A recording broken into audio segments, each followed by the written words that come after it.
Share your stories of moments when you were on the edge between life and death, yet somehow survived.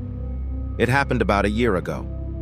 I went to Big Almaty Lake alone. The first few kilometers of the trail followed a road. There were other people around, cars passing by, so I assumed there was no real danger and that I didn't need to bring anyone with me. Spoiler, I was wrong. I dressed very lightly.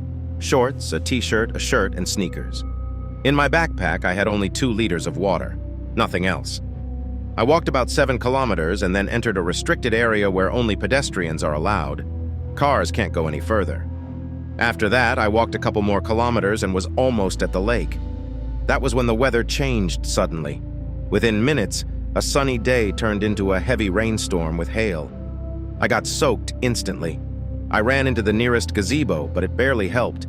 My clothes were already completely wet, and I began to freeze almost immediately. I stood there, hoping my body would somehow warm itself, hoping the rain would stop. About an hour passed. First, my legs started cramping, then my entire body. At some point, intense, uncontrollable shivering began. I was being thrown from side to side, almost like during a seizure. That was the moment I seriously started preparing myself for the thought that I might not make it out alive. The most absurd part of this situation was that the entire time, there was another person standing in the gazebo with me.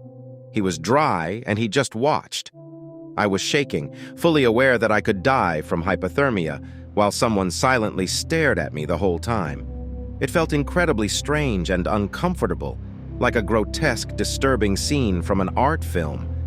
I didn't want to go anywhere or do anything at all. My legs were in severe pain. I just wanted to wait it out, endure it, and let things take their course. In that moment, I started thinking about how good it had felt that morning, lying in a warm bed. But then I gathered the last of my willpower and decided to move, through the rain, searching for other people. A person can die from hypothermia in just a couple of hours.